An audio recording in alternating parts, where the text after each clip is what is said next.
إن الحمد لله نحمده ونستعينه ونستغفره ونعوذ بالله من شرور أنفسنا ومن سيئات أعمالنا من يهده الله فلا مضل له ومن يضلل فلا هادي له وأشهد أن لا إله إلا الله وحده لا شريك له وأشهد أن محمدا عبده ورسوله أما بعد.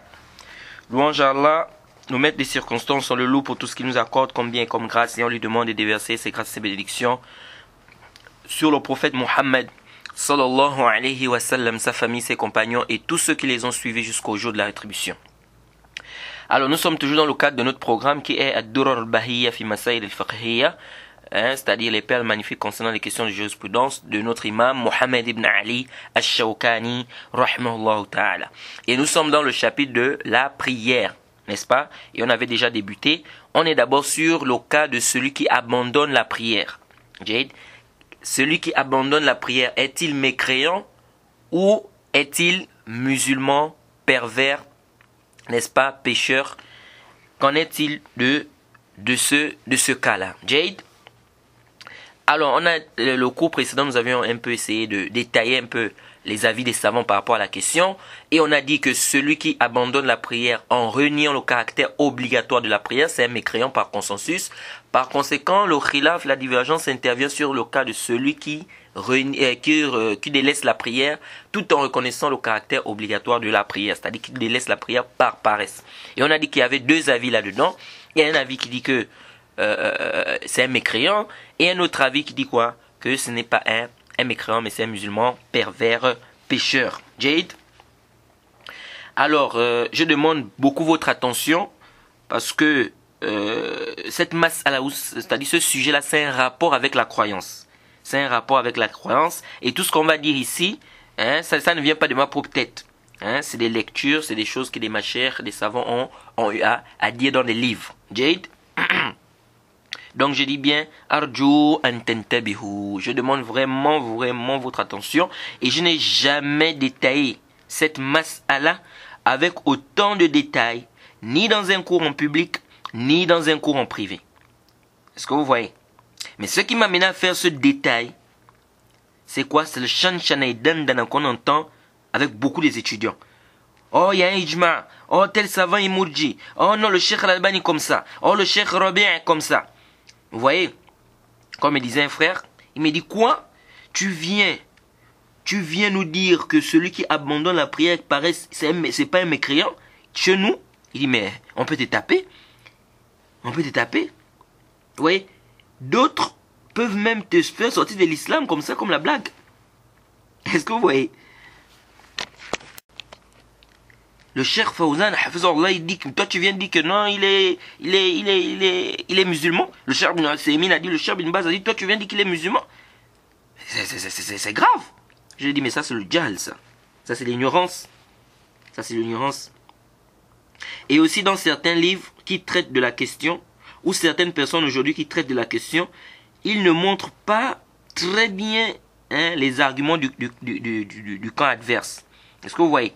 Donc ce qui fait que la mas'ala, elle n'est pas très bien éclaircie auprès de quoi? Auprès de beaucoup des étudiants. Et surtout le public francophone. Surtout le public francophone. Jade? Alors tout d'abord, on a dit que les savants sont unanimes que celui qui ne reconnaît pas l'obligatoire ou qui renie le caractère obligatoire, n'est-ce pas, de la prière, c'est un mécréant. Et aussi, celui qu'on dit soit tu pries, soit on te tue, il choisit qu'on le tue, ça c'est un mécréant. Ça c'est un mécréant. C'est-à-dire quelqu'un vient lui dire, soit on te tue, soit tu pries. Lui choisit qu'on le tue. Il voit bien comment on est en train d'aiguiser l'épée devant lui bien. On dit soit tu pries, soit on te tue. Et lui il dit non, je préfère que vous me tuiez, je ne prie pas. Ça c'est un kafir. Jade? Ça c'est un mécréant. C'est clair ici que c'est un mécréant, n'est-ce pas? Et l'acte là qu'il vient de poser nous prouve clairement ce qui est dans son cœur. Car on ne peut pas concevoir que quelqu'un accepte de mourir. Préfère mourir avec le mal qu'il y a dans ça, bien le mal qu'il peut retrouver dans ça, lorsqu'on va le tuer, et la facilité qu'il y a dans la prière, Donc au lieu de faire la prière, lui il préfère qu'on le tue parce que la prière combien de minutes? Au trop tu vas pas aller jusqu'à 10 minutes. Donc lui il préfère qu'on le tue. Nous disons ici, ça prouve clairement que celui-là c'est un kafir, c'est un mécréant. On ne peut pas dire que celui-là était musulman. C'est pourquoi le Cheikh Al-Albani, rahimahullah, il le dit dans le silsilat as-sahiha. Et il n'est pas le seul. Le Cheikh Al-Islam Ibn Taymiyyah également le dit. Avant lui, dans le Majmu' Al-Fatawa. Il dit quelqu'un qui tue un prophète, par exemple. Ah, c'est le Cheikh Al-Islam qui dit. Il dit quelqu'un qui tue un prophète. Et il dit, je crois en lui. On dit, tu sais que c'est un prophète? Il dit, oui, je sais que c'est un prophète, je crois en lui, mais je le tue. Il dit, c'est pas possible que celui-là soit un musulman. Ça, c'est un mécréant. Parce que l'acte qu'il pose là nous montre clairement ce qui est dans son cœur. C'est la même chose pour celui qui jette le Coran dans les toilettes. On dit, je sais que c'est le Coran. Il dit, oui, je sais que c'est le Coran, mais je jette ça là-bas dans les toilettes. Il jette dans les toilettes. Ou bien dans la poubelle.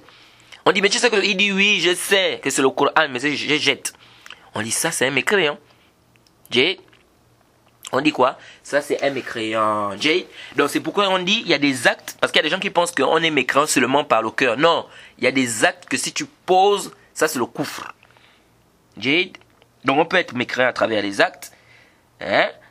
C'est pas à travers juste les quoi? À travers juste quoi? Le cœur. Et le Cheikh Fawzan, hafizahullah, il a beaucoup détaillé ça dans plusieurs de ses livres. Le Cheikh Salih Fawzan, dans plusieurs de ses livres, il détaille clairement ça. Que le koufr, on peut faire le koufr par des actes, on peut faire le koufr par le cœur, on peut faire le koufr par quoi? Par la parole. Donc ça c'est du koufr. Quelqu'un lui dit tu pries, on te tue, il dit je préfère que vous me tuiez, je ne prie pas. Ça c'est le koufr. Ça c'est pas musulman. Comme l'a dit le Cheikh Al-Islam Ibn Taymiyyah et le Cheikh Al-Albani, rahimahumullah. Alors ce qui est juste, on a dit que celui qui délaisse la prière par paresse, il reconnaît l'obligation de la prière, n'est pas un mécréant.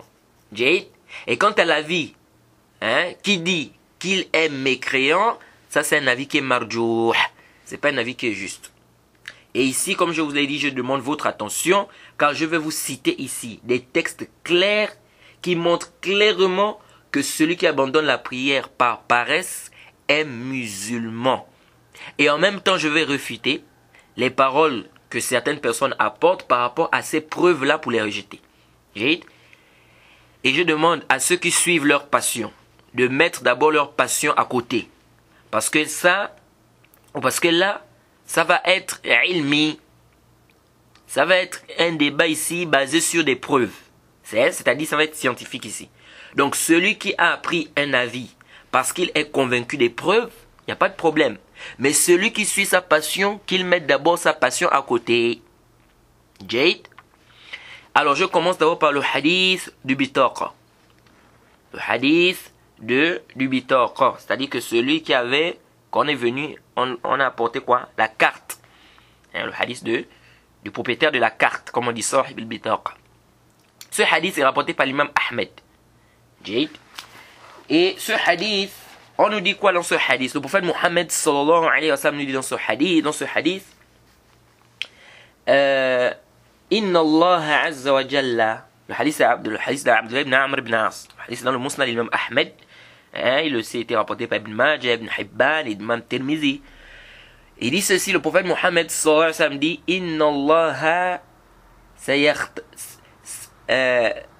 يستخلص رجلا من أمتي على رؤوس الخلائق يوم القيامة فينشر عليه 99 سجلة كل سجل مد البصر ثم يقول أتنكر من هذا شيئا قال لا يا رب فيقول ألك عذر أو حسنة قال لا يا رب فيقول بلى إن لك عندنا حسنة واحدة لا ظلم اليوم عليك فتخرج له بطاقة فيها أشهد أن لا إله إلا الله وأن محمدا عبده ورسوله.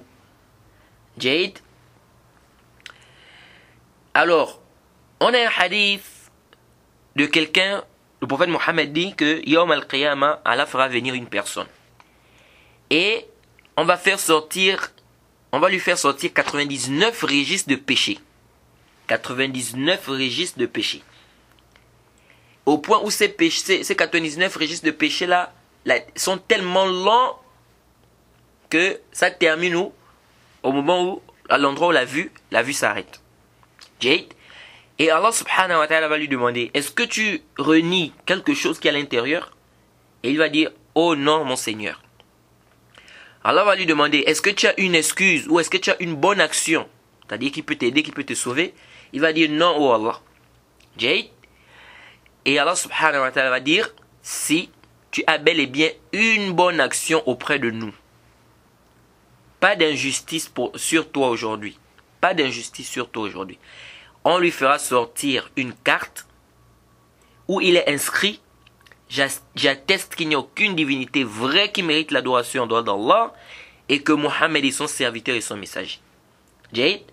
Et donc, on mettra cette carte-là sur un côté de la balance, les 99 registres sur un autre côté de la balance, et là, le côté où il y aura la carte, où il y a l'attestation de foi, ça pèsera plus que quoi? Que le côté où il y a les 99 registres de péché. Jade. Alors ce hadith, c'est un hadith authentique. Contrairement à ceux qui ont voulu rendre ça, faible. C'est un hadith qui est authentifié par l'imam al-Hakim, wa Zahabi, wa Sheikh al-Albani, le Sheikh Rabi', le Sheikh Muqbil et bien d'autres savants. Jade. C'est un hadith authentique. L'imam Ahmed il rapporte ça dans ce musnad, il dit Haddathana Ibrahim ibn Ishaq الطالقاني حدثنا ابن مبارك عن ليث بن سعد حدثنا عامر بن يحيى عن عبد الرحمن الحبلي قال سمعت عبد الله ابن عمرو بن عاص يقول. جيد. l'imam Ahmed, le cheikh Ahmed Shakir, il a dit isnaduhu sahih. Jade. Il a dit que sa chaîne de transmission est une chaîne de transmission authentique. Jade. Et ce hadith a été rapporté de Layth ibn Sa'd par un grand groupe de rapporteurs. Parmi eux, Abdullah ibn Mubarak, ibn Abi Maryam, Yunus ibn Muhammad, Yahya ibn Abdullah ibn Bukayr, Abdullah ibn Salih, Katib al-Layth. Jade. Certains ont prétendu, ils ont dit que Layth ibn Sa'd tafarrada bihadha al-hadith. Il est le seul qui a rapporté ce hadith. وهذا ليس بالصحيح. قد تابعه ابن لهيعة. Ibn Lahi'a aussi a rapporté ce hadith dans la version de Ahmed. Et qui a rapporté de Ibn Lahi'a, c'est Qutayba. Qutayba, parce que c'est que Ibn Lahi'a, il a eu des problèmes de mémorisation lorsque ses livres se sont brûlés. Lorsque ses livres se sont brûlés en Égypte, il a eu des problèmes de mémorisation et donc il commençait à s'embrouiller avec les hadiths. Mais les savants ont pris quoi? Ont pris les hadiths que il y a des rapporteurs qui ont rapporté de lui avant qu'il ne commence à s'embrouiller, comme Qutayba ici. Il a pris de lui avant qu'il ne commence à s'embrouiller. Et dans la version de Ibn Lahi'a, il y a une erreur qui s'est glissée. Et l'erreur, c'est au niveau des rapporteurs. C'est pourquoi le Cheikh Al-Albani dit que Ibn Lahi'a, il a un problème de mémorisation. On craint, n'est-ce pas, que dans la chaîne de transmission, il a voulu dire Amir ibn Yahya, mais il a dit Amr ibn Yahya. Est-ce que vous suivez? Si vous voyez bien la chaîne de transmission de ceux qui ont rapporté, j'ai cité qui? Pardon, je disais que la chaîne de transmission, la chaîne de transmission de Ibn Lahi'a, il y a un rapporteur qui s'appelle Amir ibn Yahya. Donc, lui, il a dit Amr ibn Yahya. Ibn Lahi'a, il a dit quoi? Amr ibn Yahya. Au lieu de Amir ibn Yahya. Le Cheikh Rabi dit, je crains qu'il s'est trompé, il voulait dire Amir ibn Yahya. Il a dit quoi? Il a dit Amr ibn Yahya. Il dit c'est ça. Soit c'est ça, ou soit ça doit être une erreur au niveau de quoi? De l'imprimante. C'est-à-dire, lorsqu'on a fait quoi? L'imprimante de quoi? Du hadith. La personne sait sûrement, il y a eu sûrement une erreur. Et ça, c'est ce qui est apparent. C'est ce qui est apparent parce que Qutayba, il a rapporté ce hadith-là de Ibn Lahi'a avant qu'il ne commence à s'embrouiller. Et c'est venu dans la version de Tirmidhi que Ibn Lahi'a, là-bas, il a rapporté le hadith et il a dit Amir ibn Yahya. Ce qui prouve clairement que l'erreur ici, ce n'est pas de Ibn Lahi'a. L'erreur est certainement de quoi? De l'imprimante. Le hadith, quand on regroupe ces chaînes de transmission, c'est un hadith sahih bila shak, sans aucun doute. C'est un hadith qui est authentique. Et ce hadith, c'est un dalil qui prouve clairement que cet homme-là qu'on a apporté, ou bien qu'on est venu avec lui, cet homme-là qui est venu Yom al-Qiyamah, il n'avait rien comme prière. Il avait juste l'attestation de foi, c'est-à-dire le tawhid. Et ça nous montre ici les mérites du tawhid qui expie les péchés. Donc ça nous montre qu'il n'avait pas d'autre action, il avait juste le tawhid. Parce qu'on a bien regardé dans la carte, c'était inscrit, on a même précisé que dans la carte il était inscrit l'attestation. Donc on n'a pas dit là-bas avec la prière. Et Allah subhanahu wa ta'ala dit Bala inna laka indana hasanatan wahidatan. Hasanatan wahida. Et ici, nous avons une parole claire où le prophète Mohammed sallallahu alayhi wa sallam, il dit clairement qu'Allah subhanahu wa ta'ala a dit quoi? Il a dit, tu as auprès de nous quoi? Indana hasanatan, inna laka indana hasanatan wahidatan. C'est-à-dire tu as au moins une seule action auprès de nous. Une seule ici. Hasanatan wahidatan.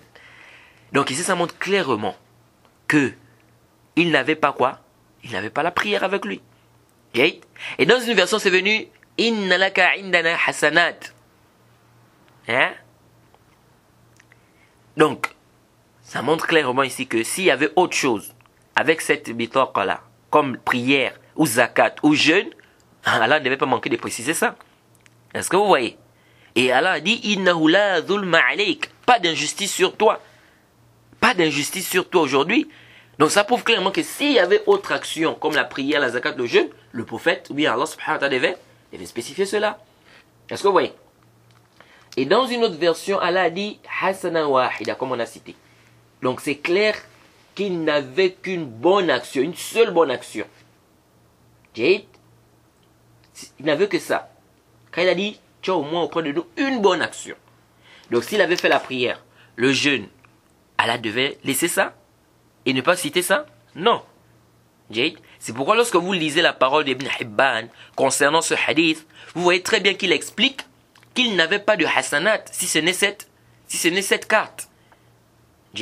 ومن القواعد الأصول العمل بالنص الصريح أو ظاهر. Et parmi les règles des fondements de la jurisprudence islamique, on doit travailler avec un texte qui est clair ou qui est apparent. Est-ce que vous voyez? Et cette carte, toutes les versions du hadith nous prouvent clairement qu'il n'y avait rien d'autre avec l'attestation. Toutes les versions du hadith, ça nous prouve clairement que sur la, parce que le hadith a fait le tafsil. Le hadith nous détaille même qu'est-ce qui était sur la carte. Donc, ce hadith nous prouve clairement qu'il n'y avait rien d'autre en dehors de l'attestation. Donc, pas de prière, pas de jeûne, pas de zakat. C'est pourquoi même, il s'est étonné. C'est comme s'il se disait que maintenant, cette carte-là, qu'est-ce que ça pourra faire devant moi? Ça ne pourra rien faire. Il s'est étonné. Donc, quand celui-là a vu la carte, il a dit, mais comment ça? Avec tous les péchés que j'ai fait là, qu'est-ce que cette carte-là pourra faire? Ouais, parce qu'effectivement, il n'y avait que ça il y avait que l'attestation de foi ici, donc le tawhid. Maintenant, certains répondent à ce hadith par des choses qui ne tiennent pas du tout. Pour prouver que cet homme-là, il avait quand même d'autres actions en dehors de ce qui était cité ici, comme par exemple la prière. Et ici, je tiens à rappeler un point qui est essentiel et important. Une personne qui croit, il dit l'islam c'est la vérité. Il reconnaît que l'islam c'est la vérité. Mais on lui demande d'attester, il dit je n'atteste pas. Ça c'est un kafir. Ça ne suffit pas. Il ne suffit pas de dire que l'islam c'est vrai, ou il ne suffit pas de croire plutôt que l'islam c'est vrai, et puis tu refuses d'attester. Il faut attester. Donc quelqu'un qui dit l'islam est vrai, il reconnaît que l'islam c'est la vérité. Mais quand on lui demande de rentrer dans l'islam d'attester, il dit je ne rentre pas. Ça c'est un kafir, c'est pas un musulman. Donc ici l'autre débat c'est celui qui a attesté, qui reconnaît que l'islam est vrai. Il a le tawhid. Mais qui ne fait pas quoi? Qui ne prie pas, ou bien qui ne fait pas la zakat, ou bien qui ne donne pas le jeûne. Qui ne fait pas le jeûne, pardon. Est-ce que c'est un musulman, oui ou non? Donc je disais tantôt qu'il y a des gens qui ont apporté des choses pour venir rejeter ce hadith-là. Et donc je veux ici me charger d'apporter certaines paroles que certaines personnes apportent par rapport à ce hadith, n'est-ce pas? Les choses les plus répandues et les plus fortes. Et nous allons essayer de répondre à tout cela un par un, Inch'Allah. Alors, premièrement, certains disent que qui parmi les salafs s'est argumenté de ce hadith pour dire que celui qui abandonne la prière par paresse n'est pas kafir. Et parfois, quand tu vois certains étudiants, c'est-à-dire venir avec de telles choses, tu te demandes que, est-ce que les gens lisent même? Ibn al-Qayyim a rappelé dans son livre As-Salat wa Hukm Tarikiha, parmi les salafs. Il a rappelé les salafs, parce qu'il a rappelé cette mas'ala-là. Il a ramené les salafs qui se sont argumentés de ce hadith. Il a amené par exemple Saïd ibn Musayyib, il a amené Zuhri, Omar ibn Abdulaziz et bien d'autres. Donc, quant au fait de dire que les compagnons étaient tous d'accord, parce qu'il y en a qui s'appuient aussi sur ça. Donc déjà, ici on a les salafs, déjà parmi les tabi'in, qui se sont argumentés de ce hadith pour prouver que celui qui abandonne la prière n'est pas kafr. Donc c'est pas un truc que certains savants amené de leur tête. Et quant au fait de dire que tous les compagnons étaient tous d'accord que celui qui abandonne la prière, il est kafr, haza khata wa ghalat. Ça c'est une erreur. Et le cheikh Rabi' Hafizahullah ibn Hadi al-Madkhali, il a bien détaillé que ce consensus-là ne tient pas. Et on en reviendra lorsqu'on ramènera les arguments de ceux qui disent que celui qui abandonne la prière est kafr. On en reparlera, Inch'Allah. Parce que le cheikh Rabi', il a un livre qu'il a écrit, où il a essayé un peu de faire un rad au haddadiyya qu'il a nommé Al-Maqalat al-Athariya fi rad ala shubhat wa tashribat al-haddadiyya. Et ça c'est un très bon livre, je vous conseille vraiment d'acheter ça, de lire, surtout ceux qui lisent un peu l'arabe. C'est un très bon livre. Le cheikh Rabi' il a bien détaillé beaucoup de points là-bas concernant le fait de délaisser les actes apparents, amal al-jawarih, le fait de délaisser la prière et tout. Il a apporté un peu plusieurs éclaircissements par rapport à ça. Et il a détaillé cette question-là en disant qu'il n'y a pas de consensus entre les compagnons que celui qui abandonne la prière est kafr. Il n'y a pas de consensus parce que le asar qui est venu là-dedans, c'est un asar à problème. Alors, deuxièmement, on en reviendra, Inch'Allah. Deuxièmement, certains disent, cet homme était vraiment sincère. Cela veut dire qu'il a au moins prié. Car on ne peut pas concevoir, ou c'est pas possible qu'il soit réellement sincère et qu'il ne prie pas. Donc il a au moins prié. Car la sincérité, le tawhid, doit t'amener à prier. Est-ce que vous suivez? Donc il dit ça, c'est évident. Nous disons que ça c'est étonnant ça. Notre débat ici, c'est est-ce que cet homme-là, c'est-à-dire l'homme de la carte, il est venu avec une autre chose que l'attestation de foi? Apportez la preuve, apportez le dalil. Au lieu d'apporter la preuve à ce que vous dites, vous rejetez le texte par une prétention selon laquelle il n'est pas possible qu'il ait le tawhid et qu'il ne prie pas. Mais cette prétention que vous apportez là, le hadith ne nous dit pas ça. Le hadith nous prouve le contraire, car le hadith ne cite nulle part, dans aucune version, qu'il priait. Donc votre prétention a besoin de preuves. Comment pouvez-vous prendre votre prétention comme étant une preuve alors que c'est même votre prétention là qui a besoin de preuves? Et le texte est clair, qu'il n'a rien à part l'attestation, c'est-à-dire le tawhid. Le texte est plus que clair. On a bien apporté le bitaqa, la carte, et il s'est bien inscrit sur l'attestation de foi. On n'a pas ajouté à l'intérieur la prière. Jade, vous savez quoi? Les anges ont oublié d'inscrire la prière. Les anges qui inscrivent les actions, les bonnes actions, ils ont oublié d'inscrire qu'ils faisaient la prière. Certains disent, on ne peut pas affirmer qu'il n'a rien comme action en dehors de l'attestation. Au contraire, on a une version où Allah dit Bala inna laka indana hasanat. Que Allah subhanahu wa ta'ala dit, tu as auprès de nous des biens. Il y a des biens. Donc ça montre qu'il avait plusieurs actions, c'est pas seulement ça. Nous disons cette version là-bas, kalam. Cette version qui dit que tu as auprès de nous des biens, c'est une version qui a des problèmes. Certains savants disent que c'est une version qui est shadha. C'est une version qui est marginale, qui est daif. Mais même si c'est authentique, tout d'abord c'est clair qu'il avait qu'une bonne action. Ça, il y a une version qui est claire là-dessus, qui dit très bien que tu as auprès de nous une bonne action. Et on a une version qui éclaircit même cette bonne action. On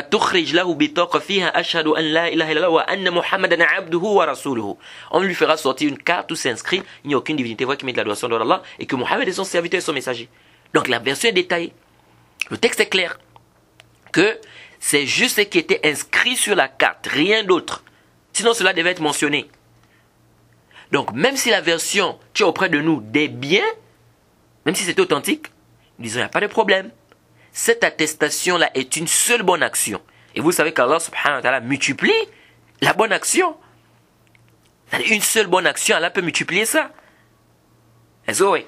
Comme Allah dit dans le Coran, dans la sourate Nisa, hein, dans la sourate Nisa au verset 40, n'est-ce pas?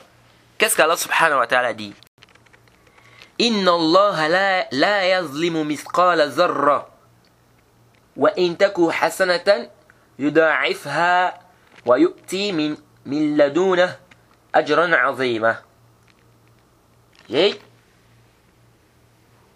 Allah dit subhanahu wa ta'ala wa yu'ti min ladunhu ajran 'azim. Allah subhanahu wa ta'ala dit dans la sourate 4 verset 40, certes Allah ne laisse personne, fût-ce du point d'un atome. S'il est une bonne action, il la double et accorde une grosse récompense de sa part. Donc il n'y a pas de mal que cette bonne action soit une seule et qu'Allah subhanahu wa ta'ala l'a doublée. Donc ça, il n'y a pas de problème. Ou multiplie, il n'y a pas de problème. Jade. Donc ici, Allah nous montre très bien qu'une seule action, il peut la doubler. Donc il n'y a pas de doute que cette version est générale, n'est-ce pas? Et on a une version qui est claire et détaillée. Puisque la version nous dit très bien une hasana. Et on nous explique même qu'est-ce qui était dans la carte. Donc ça montre ici que c'est le tafsil ici. Donc ici, si on doit appliquer les règles de Usul, on doit dire quoi? Que le texte général doit se comprendre à la lumière du texte qui était détaillé, où il y a le tafsil. Est-ce qu'on voit un peu? Et ça, comme on a dit, c'est si on est d'accord que la version qui dit hasanat, c'est-à-dire tu as des bonnes actions auprès de nous, c'est une version qui est authentique. Est-ce que vous voyez? Car comme je vous l'ai dit, c'est une version qui a des problèmes. Et on sait très bien que les anges écrivent les actions du fils d'Adam. Ont-ils oublié d'inscrire sur cette carte ces actions, telles que la prière? Est-ce que vous voyez? Quatrièmement, certains disent, il n'est pas cité dans le hadith aussi qu'il avait la sincérité, la véracité. Est-ce que vous voyez? Mais ici, vous vous dites quand même qu'il était sincère. Mais vous avez pris où qu'il était sincère dans le texte? C'est pas cité dans le texte. Si vous dites non, l'attestation ne peut être valide que par sincérité. Sinon, c'est l'hypocrisie. Si vous prenez ça d'un autre texte, alors nous aussi, on dit que donc l'attestation aussi ne peut être sincère, hein, s'il ne vient pas avec la moindre des choses, au moins la prière. Est-ce que vous voyez? Et nous aussi, on le prend des autres textes qui disent que celui qui abandonne la prière, il est kafir. Nous disons vraiment les frères, arrêtez. Le fait qu'Allah subhanahu wa ta'ala lui pardonne tous ces péchés-là, ça montre clairement qu'il était sincère. Pas besoin que ce soit cité ici en plus, dans le hadith.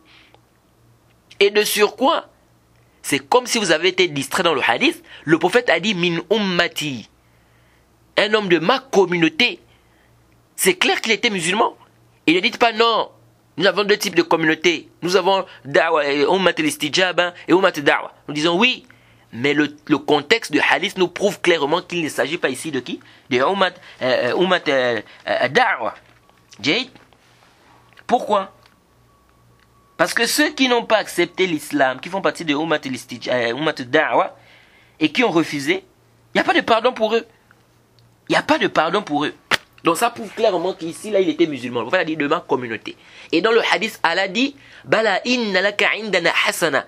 Tu as auprès de nous une bonne action. Mais ça prouve clairement qu'il était sincère, les frères. Car le mécréant n'a pas de bonne action le jour de la rétribution auprès d'Allah, le jour du jugement dernier auprès d'Allah. Et pour qu'Allah accepte une œuvre, c'est clair qu'elle doit être sincère. Donc si Allah a accepté, c'est qu'elle était sincère, cette bonne action. Donc dans le texte même, c'est clair qu'il était sincère, les frères. Mais vous, où de ce texte vous trouvez, vous pouvez nous prouver dans ce texte-là qu'il priait? Où est-ce que là, dans le texte-là, vous pouvez nous prouver qu'il priait? Parce qu'ici, on vous prouve qu'il était sincère. Par le même texte. Où allez-vous nous le montrer ici?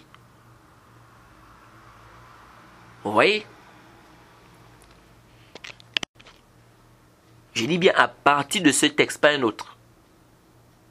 Et venez dire que non, s'il était sincère, cela implique qu'il a au moins fait la prière. Nous disons, car le texte est très clair, qu'il n'avait que l'attestation, qui était sincère, comme on l'a détaillé. Donc, Parce que vous pensez que les textes qui disent que celui qui abandonne la prière a mécru sont clairs. Vous pensez que c'est clair? Ah, mais on verra ça, Inch'Allah, plus tard. Jade. Et dire que c'est pas possible qu'il ait le tawhid et ne prie pas, on dit non. Vous savez que la mas'ala, c'est une mas'ala où il y a divergence. Celui qui abandonne la prière, est-ce qu'il est mécréant ou il n'est pas mécréant? Vous savez bien que c'est une divergence. Donc ce que vous dites là, qui n'est pas concevable, les autres savants ont trouvé que c'est concevable. Puisqu'ils ont dit que quelqu'un peut avoir le tawhid et il abandonne la prière, il n'est pas kafr, pas paresse. Donc ça veut dire que ce que vous trouvez que c'est inconcevable, les autres savants ont trouvé que c'est concevable. Et en plus, vous avez pris cette parole là où?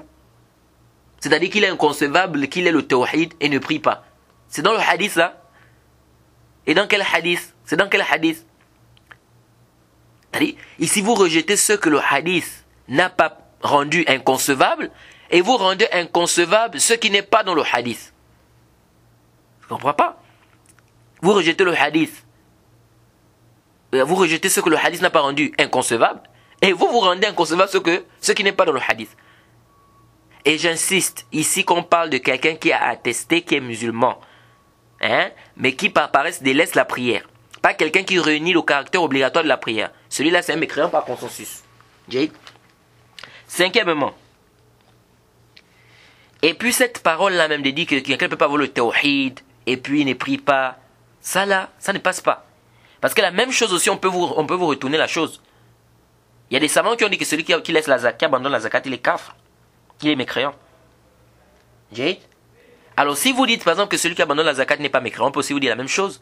Qu'il n'est pas possible que quelqu'un ait le tawhid avec ce qui est venu comme mu'aïd shadid sur celui qui abandonne la zakat, qui sera châtié pendant un jour dont la durée est quoi? De 50 000 ans. Avec tout ce qui est venu comme châtiment, tout ce qui est venu même quand on doit le combattre. S'il refuse de donner la zakat, etc. Mais quelqu'un peut aussi dire que mais c'est pas concevable que quelqu'un ait le tawhid et avec tous ces nusus là qui parlent de la zakat, qui parlent du châtiment et tout ça, mais il ne donne pas la zakat et il est musulman. On peut aussi vous dire la même chose.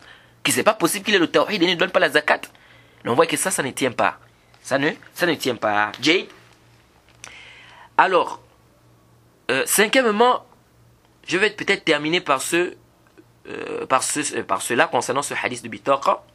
Certains disent, ce hadith concerne quelqu'un qui faisait des péchés. Puis il a attesté en étant sincère. Et il est mort sur ça, sans avoir fait le tawbah. C'est-à-dire, il faisait des péchés. Ensuite, il a attesté, il est mort là, comme ça, sans avoir fait le tawbah, le repentir. Le tawbah, c'est-à-dire le repentir. Et on dit même que c'est l'explication du Cheikh al-Islam Ibn Taymiyyah concernant ce hadith. Jade. Ici, on pose la question. Cet homme-là que vous dites, qui faisait des péchés, puis il a attesté, avant qu'il ne fasse cette attestation, il priait ou bien il ne priait pas? Si vous dites qu'il priait, et si vous dites qu'il ne priait pas, donc ça veut dire qu'il était mécréant selon votre avis. Puisque vous dites que celui qui abandonne la prière, il est kafr. Donc ça veut dire que si vous dites qu'il ne priait pas, donc ça veut dire qu'il était kafr selon votre avis. Alors s'il était kafr, puis il a attesté, qu'est-ce que cela voudrait dire? Et puis il est mort, cela voudrait dire qu'il ne devait plus avoir les 99 registres de péché. Car l'islam efface les péchés antérieurs. Est-ce que vous voyez un peu? C'est-à-dire que si vous dites qu'il ne priait pas, on va dire, ok, s'il ne priait pas, ça veut dire qu'il était kafr chez vous. Alors s'il était kafr, ça veut dire que quand il a attesté, il est devenu musulman. Et alors s'il devient musulman, ça veut dire qu'il ne devait plus avoir les 99 registres de péché là. Est-ce que vous voyez? Mais le texte nous montre qu'il avait toujours les 99 registres de péché là. Donc cela prouve clairement qu'il n'était pas mécréant avant de dire cette attestation. Est-ce que vous voyez? Vous êtes donc obligé de dire qu'il était musulman ici, pécheur. Jade. Or, chez vous, celui qui délaisse la prière, il est mécréant. Alors, si vous dites qu'il était musulman pécheur, nous posons la question, où est donc passé ses prières? Parce que vous allez dire, vous êtes obligé de dire que avant qu'il n'atteste, soit il priait, soit vous allez dire qu'il ne priait pas. S'il ne priait pas, c'est que c'est un mécréant. Alors, s'il a testé, tous ces 99 registres de péché là devaient être effacés. Jade. Si vous dites non, il priait, nous disons ok, s'il priait, où est donc passé ces prières-là? On n'a pas pesé ça avec son attestation. On a juste pesé l'attestation. Donc, cela montre clairement que l'explication du hadith que vous apportez, ça ne tient pas. Ça ne tient pas. Et d'autres disent même ils disent même pire. Ils disent, il a attesté et il n'a pas eu le temps de faire des bonnes actions. On dit, mais attendez. Il n'a pas eu le temps de faire des bonnes actions, mais il a eu quand même le temps de faire 99 registres des péchés. Il a quand même eu le temps de faire 99 registres des péchés. Subhanallah. Oui. Donc l'explication que vous apportez par rapport au hadith, cette explication-là, quand on regarde, ça ne tient pas. C'est pourquoi beaucoup de savants ont rejeté cette explication du hadith. C'est-à-dire cette manière d'expliquer quoi, le hadith, pour justifier que celui qui abandonne la prière n'est pas grave, ça ne passe pas. Okay? Parmi les preuves aussi que j'estime les plus claires, ou bien que j'estime même la plus claire sur le sujet, et qui devrait normalement trancher le débat, le hadith du shafa'a, le hadith de l'intercession, qui a été rapporté par Abu Sa'id al-Khudri et Abu Huraira. Le hadith est rapporté par l'imam Bukhari et Muslim. Jade, hadith, il est rapporté par l'imam Bukhari et Muslim. Je vais vous montrer, ou bien je vais vous lire ici ce hadith, et vous allez voir que le hadith, il est clair sur la question. Arju an tantabihu. Je demande vraiment votre attention ici concernant ce hadith. Le hadith d'Abu Sa'id al-Khudri. Il dit que Yawm al-Qiyamah, les croyants qui seront au paradis vont dire à Allah subhanahu wa ta'ala, oh Allah, on ne voit pas nos frères, ils ne sont pas avec nous. Et pourtant, kanu yasumuna ma'ana. Et pourtant ils priaient, ils jeûnaient avec nous. Wa yusalluna ma'ana, ils priaient avec nous. Wa yahujjuna, et ils jeûnaient aussi, ils faisaient le hajj avec nous. Mais on ne les voit pas avec nous au paradis. Oh Allah, on ne les voit pas alors qu'ils jeûnaient avec nous, ils priaient avec nous, etc. Qu'est-ce que Allah subhanahu wa ta'ala dit? Allah dit, akhriju man araftum. Jade, fayukhrijuna khalqan kathiran. Allah subhanahu wa ta'ala va leur dire, faites sortir de l'enfer ceux parmi eux que vous connaissez. Ils vont faire sortir une grande quantité de créatures. Donc plusieurs personnes vont sortir de l'enfer. Jade. Puis ils vont venir voir Allah subhanahu wa ta'ala. Ils vont dire, Rabbana, ma baqiya fiha ahadun mimma amartana bih. Il ne reste plus personne dans ce que tu nous as demandé de faire sortir. Jade. Fayaqul, Allah va dire, irji'u, faman wajadtum fi qalbihi misqala dina min khair, fa akhrijuh. Allah subhanahu wa ta'ala va dire, retournez, celui que vous allez trouver avec un brin de dinar, de bien, faites-le sortir. Fayukhrijuna khalqan kathira. Ils feront sortir une grande quantité de personnes. Puis ils vont venir voir Allah. Ils vont dire à Allah, Rabbana, lam nazar fiha ahadan mimma amartana. Il n'y a personne parmi les gens que tu nous as encore demandé de faire sortir. C'est-à-dire, de ceux que tu nous as demandé de faire sortir, là, il n'en reste personne. Allah va dire, irji'u, faman wajadtum fi qalbihi misqala nisf dinar min khair, fa akhrijuh. Allah va dire, celui que vous allez trouver qui a la moitié du dinar de bien dans son cœur, faites-le sortir. Fayukhrijuna khalqan kathira. Ils vont faire sortir une grande quantité de personnes de l'enfer. Puis ils vont dire, Rabbana, lam nazar fiha mimman amartana ahadan. Ils vont dire, oh Allah, il ne reste plus personne parmi les gens que tu nous as demandé de faire sortir. Irji'u. Allah va dire, retournez. Faman wajadtum fi qalbihi misqala dharran min khair, fa akhrijuh. Allah va dire, celui que vous allez trouver qui a un brin d'atome de bien, faites-le sortir. Fayukhrijuna khalqan kathira. Ils vont faire sortir une grande quantité de personnes de l'enfer. Puis ils vont dire, Rabbana, lam nazar fiha khayran. Il ne reste plus personne parmi les gens que tu nous as demandé de faire sortir. Wa kana Abu Sa'id al-Khudri yaqul. Abu Sa'id al-Khudri disait quoi? Il dit, in lam tusaddiquni bi hadha al-hadith, faqra'u in shi'tum. Il dit, si vous ne me croyez pas, Abu Sa'id al-Khudri, qui est le compagnon du prophète, radiyallahu anhu, il dit ceci. Il dit, si vous ne me croyez pas concernant ce hadith, lisez la parole où Allah dit, inna Allah la yazlimu misqala dharra. Le verset qu'on a lu dans la sourate Nisa, que Allah subhanahu wa ta'ala ne lèse personne fût du poids d'un atome. Jade. Ensuite, qu'est-ce qu'Allah subhanahu wa ta'ala dit? Il dit, yaqulu Allahu azza wa jal. Qu'est-ce qu'Allah dit? Yaqulu Allahu azza wa jalla. Le prophète dit que Allah va dire, shafa'at al-malaika, wa shafa'a al-nabiyyun, wa shafa'a al-mu'minun. Les anges ont intercédé, les prophètes ont intercédé, les croyants ont intercédé. Il ne reste plus que le tout miséricordieux. فيقبض قبضة من نار فيخرج منها قوما لم يعملوا خيرا قط. Subhanallah. Allah va faire sortir, il va prendre une poignée, suivez attentivement, Allah va prendre une poignée des gens de l'enfer, n'est-ce pas? Il va les faire sortir. Cette poignée-là, ce sont des gens, lam ya'malu khayran qat. Ils n'ont fait aucun bien. Intabe. Ils n'ont fait aucun bien. Aucun bien. Et ça montre la miséricorde d'Allah subhanahu wa ta'ala. Et qu'est-ce que les gens du paradis vont dire? Ils vont dire ça, ce sont des gens lezina adkhalahumullah al-jannah bi ghayri amalin amiluh wala ghayrin qaddamuh. Les gens du paradis vont dire voilà des gens qu'Allah a fait sortir de l'enfer, il les a fait rentrer au paradis sans actes qu'ils ont eu à faire et sans bien qu'ils ont eu à faire. C'est-à-dire sans actes et sans bien. Ça c'est un hadith qui est sarih, qui est clair sur la question. Qui dit clairement ici que ceux-là, ils n'ont fait aucun bien. Ça montre clairement que celui qui abandonne la prière, il n'est pas mécréant. Car ceux-là dans le hadith, ils n'avaient pas prié. Et ici, quand on dit ils n'ont fait aucun bien ici, en dehors du tawhid, excepté déjà le tawhid, parce qu'il y a une même version du même hadith, il y a une version du même hadith dans le sahih qui est venu dire quoi? Que lorsque Allah subhanahu wa ta'ala finira avec le jugement et qu'il voudra faire sortir de l'enfer, ceux qui n'ont pas fait le shirk, Allah va dire quoi? Maintenant, l'intercession est permise. Maintenant, l'intercession est permise. Donc, cela nous prouve aisément ici que ceux-là qui vont sortir là, qu'on a dit qu'ils n'ont fait aucun bien, excepté déjà le tawhid. Ils avaient le tawhid.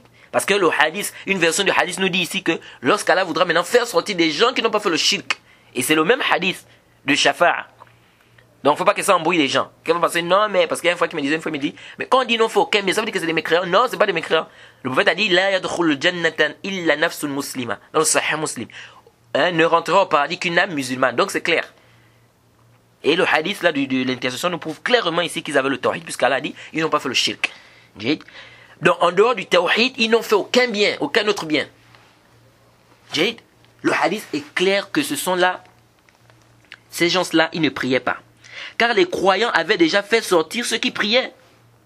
Si vous repartez, comme on a lu le début du hadith, les croyants avaient déjà fait sortir ceux qui priaient. Est-ce que vous voyez? Puisqu'ils ont dit, on avait des gens qui priaient avec nous, qui jeûnaient avec nous, qui faisaient marcher le pèlerinage avec nous, on ne les voit pas. Allah leur a demandé de faire sortir ces gens-là. Ils sont partis, ils ont fait sortir. Donc le hadith est plus que clair.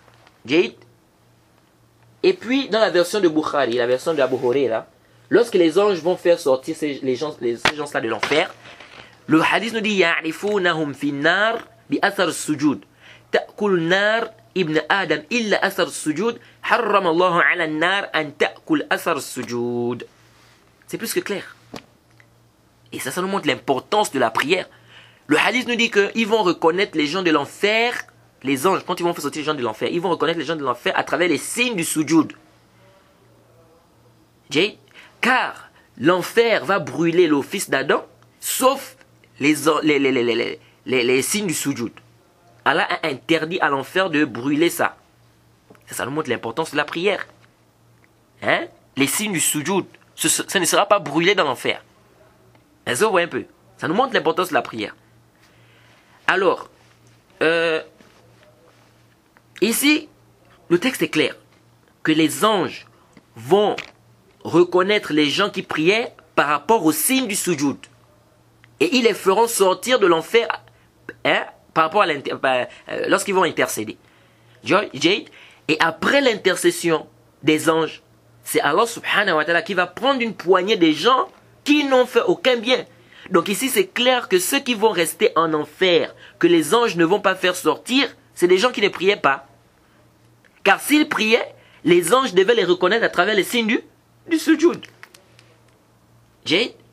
Certains disent non, lorsque le hadith dit qu'Allah a pris une poignée, c'est-à-dire qu'il a ordonné aux anges, donc ça revient... Non, ça c'est pas sahih.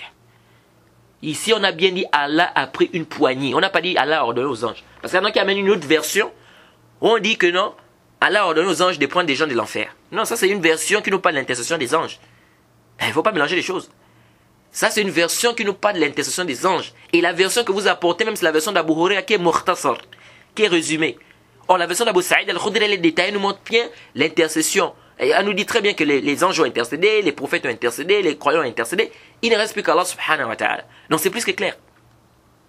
Donc il n'a pas ordonné ici. Ici, c'est Allah a vraiment pris une poignée. Et parmi les aqidah des gens de la sunna, on doit affirmer ce qu'Allah a affirmé. On doit affirmer ce qu'Allah a affirmé qu'il a pris une poignée. On doit affirmer qu'il a pris une poignée. Comment on va dire non, la poignée, c'est pas ça le sens. Le sens, ça veut dire qu'il a ordonné aux anges. Non. Et certains disent non. Si la poignée, c'est quoi? C'est Allah va ordonner aux anges. Et donc, ceux qui vont sortir, ce sont des gens qui priaient parce que les anges vont les reconnaître à travers les signes du sujud. Nous avons c'est une erreur, ça sans doute. Quand le texte est clair qu'Allah va prendre une poignée. Et ici, on ne doit pas dire que la poignée ici, c'est pas ça le sens, n'est-ce pas?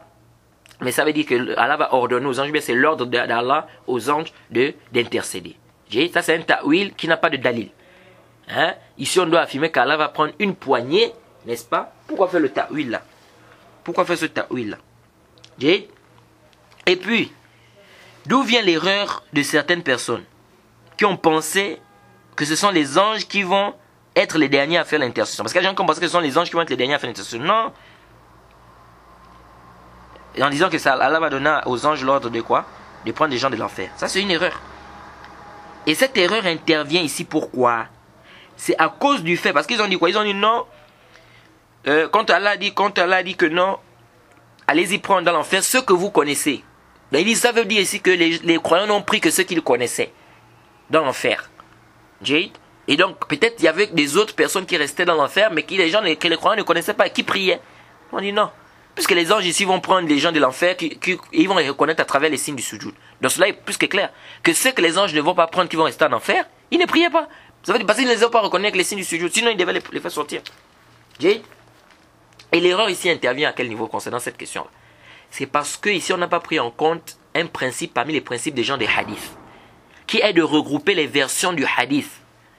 Et ici on se rend compte que la version qu'ils ont pris, où on pensait que les gens sont les derniers à faire sortir les gens de l'enfer, c'est la version d'Abu Huraira. Et cette version elle est résumée. Elle ne te parle que de l'intercession des anges. Alors comment peut-on dire que ce sont les derniers? Or, la version d'Abu Saïd al-Khudri est plus détaillée, et nous parle de l'intercession des anges, des prophètes, des croyants, et enfin, des gens qu'Allah va faire sortir, qu'il va prendre, qui va faire sortir de l'enfer. Donc, la version d'Abu Huraira est une version qui a été résumée, et c'est le même hadith, c'est le même hadith.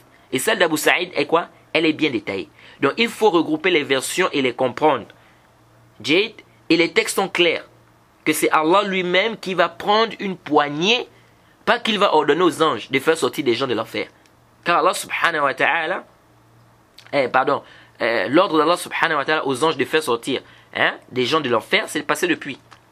Et le texte dit, Lam ya'malu khayran qat. Ils n'ont fait aucun bien.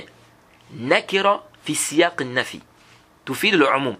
Parmi ce qui est muqarrar 'inda al-usuliyin, chez les gens des usul, les savants des fondements de la jurisprudence islamique, ils disent quoi? Ils disent que lorsque nous avons une négation, lorsque nous avions, un indéfini, ou un mot qui est indéfini, qui vient dans un contexte de négation, cela implique la généralité. C'est-à-dire, on a dit aucun bien. Et le mot qat en arabe, c'est un ta'kid. C'est-à-dire, c'est comme si tu veux, en fait, comment dirais-je ça? Insister dans ce que tu dis. Et ça montre quoi? Ça refuse ici une interprétation qui n'est pas dans le hadith. C'est comme lorsqu'Allah a dit dans le Coran wa kallama Allahu Musa taklima dans la sourate Nisa verset 164. Et Allah a effectivement parlé à Moïse taklima. Effectivement, les savants se sont appuyés sur ça, n'est-ce pas, pour prouver clairement qu'ici il s'agit de la parole réellement. C'est-à-dire Allah a parlé à Moussa dans son sens réel.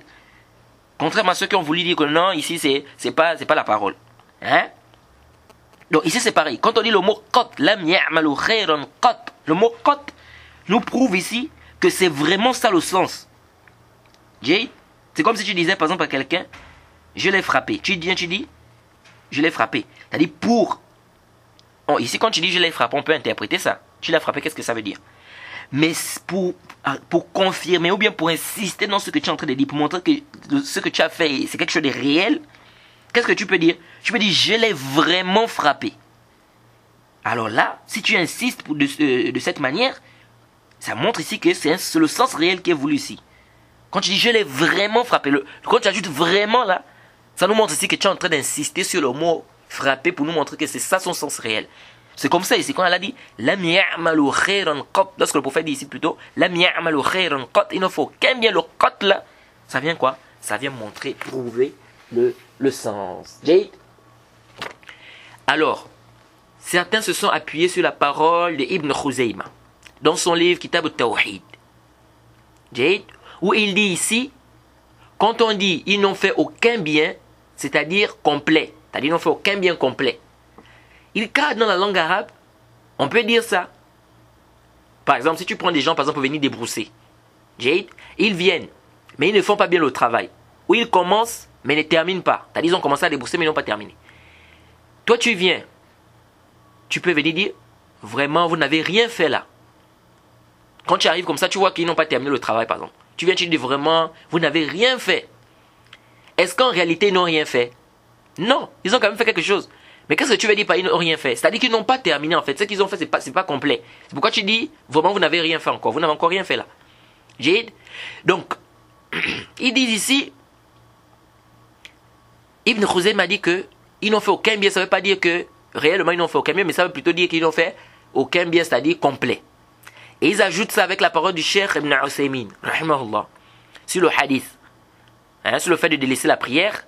Parce qu'ils disent quoi? Ils disent qu'on a posé la question au Cheikh Ibn Uthaymin concernant ce hadith. On lui a dit, mais il y a des hadiths qui disent que celui qui abandonne la prière est kafr. Et on a le hadith de l'intercession qui dit qu'on va faire sortir les gens de l'enfer qui n'ont fait aucun bien. Le Cheikh Ibn Uthaymin a dit, il n'y a pas de contradiction dans ça. Ils ont dit, le Cheikh Ibn Uthaymin a dit, rahimahullah, il a dit, le hadith qui nous parle de l'intercession, c'est un hadith qui est général. Et le hadith qui nous dit que celui qui abandonne la prière est kafr, c'est un hadith qui est restreint, qui est spécifique. Jade. Donc on va restreindre le texte général, c'est-à-dire ils n'ont fait aucun bien sauf la prière. C'est ce que le Cheikh veut dire en fait. Ils n'ont fait aucun bien sauf la prière. Il dit il n'y a pas de contradiction ici. Donc quand on dit ils n'ont fait aucun bien, ça c'est général. Et on accepte la prière, sauf la prière. Jade. Tout d'abord, les deux paroles ne peuvent pas aller ensemble. Car Ibn Khuzayma, rahimahullah, il a compris du texte, lorsque le prophète a dit qu'ils n'ont fait aucun bien, il a compris de là, c'est-à-dire qu'ils n'ont fait aucun bien complet. Jade. Mais on dirait que le Cheikh Ibn Uthaymin, il n'a pas compris ça. Pourquoi? Car lui, il dit que le texte qui dit qu'ils n'ont fait aucun bien, c'est général, c'est-à-dire c'est vraiment ça le sens. Ils n'ont fait aucun bien. Sauf que le Cheikh Ibn Uthaymin, il accepte quelque chose. Il dit sauf la prière. Donc si vous prenez la parole d'Ibn Khuzayma, Jade, vous allez laisser la parole du Cheikh Ibn Uthaymin. Si vous prenez pour celle du Cheikh Ibn Uthaymin, vous devez laisser la parole d'Ibn Khuzayma. Parce que les deux ne peuvent pas aller ensemble. Parce que Ibn Khuzayma, il dit ils n'ont fait aucun bien. Ça veut dire que ils n'ont fait aucun bien, c'est-à-dire complet. Le Cheikh Ibn Uthaymin dit non, ça veut dire vraiment qu'ils n'ont fait aucun bien, mais sauf qu'ils ont fait quand même la prière. Donc sauf la prière. Donc vous voyez qu'il y a un problème. Donc le Cheikh Ibn Uthaymin, il a compris. Quand il a vu le texte, Lam ya'malu khayran qat. Et le Cheikh Uthaymin, c'était vraiment quelqu'un, machallah, dans les usul. Il a vu que quand on dit Lam ya'malu khayran qat, c'est-à-dire on ne peut pas comprendre ça autrement que sans sens apparent. C'est-à-dire ici, ils n'ont fait aucun bien, réellement ils n'ont fait aucun bien. C'est quand il a vu le qat, il a dit non, on peut pas comprendre ça autrement. Mais sauf que le Cheikh Uthaymin a fait quoi? Il a accepté la prière. Jade. Alors commençons par la parole du Cheikh Ibn Khuzayma, de l'imam Ibn Khuzayma, rahimahullah. Car beaucoup d'étudiants maintenant s'argumentent de ça pour venir dire que le hadith du shafa' de l'intercession, ce sont des gens qui priaient. Ils viennent avec cette parole-là. Et récemment, j'ai discuté avec un étudiant, il me disait ça, oui, mais il y en a qui ont dit que non, le hadith, en fait, ici, là, mi'amalu khayran qat, ça ne veut pas dire qu'ils n'avaient réellement pas fait de bien, ils avaient quand même fait des biens, etc. Jade. Alors nous disons, dire que c'est ça le sens de la parole, la mi'amalu khayran qat, c'est-à-dire qu'ils n'ont fait aucun bien, c'est-à-dire complet, nous disons, haza khata'un bila shak. Ça, c'est une erreur sans doute. C'est une erreur. Pourquoi ça? Et je vous explique là où il y a l'erreur. Et comme je vous dis ici, Ce sont des savants qui ont dit ça. Hein, ce n'est pas des trucs que je viens avec qui viennent de ma propre tête. Kama taqarrara fil usul. Comme il a été détaillé, comme c'est venu dans les fondements de la jurisprudence islamique. إذا احتمل اللفظ الحقيقة والمجاز يجب حمله على الحقيقة إلا إذا تعذر. Les savants des usul, des fondements de la jurisprudence islamique te disent quoi? Ils te disent, lorsqu'on a un terme qui peut se comprendre de deux façons, c'est-à-dire, on peut comprendre ce texte-là dans son sens réel, comme on peut le comprendre dans son sens autre que le sens réel. Jade, pas ici, je ne veux pas dire le sens figuré, parce que on a déjà détaillé dans plusieurs de nos cours qu'il n'y a pas de sens figuré, ni dans la langue arabe, ni dans le Coran, ni dans la Sunna. Jade. Et il y a des savants de langue arabe qui disent clairement qu'il n'y a pas de sens figuré dans la langue arabe. Je crois on avait déjà fait allusion à ça dans l'un de nos cours. Bref, je reviens ici pour dire, si dans un texte, nous avons un mot, on peut comprendre ce mot dans son sens premier ou dans son sens réel, et on peut le comprendre dans son sens second. Jay, qu'est-ce qu'on dit ici? On dit qu'il est obligatoire de le comprendre dans son sens premier ou dans son sens réel, sauf si c'est impossible de le comprendre dans ce sens-là. Là, on va dans le sens second.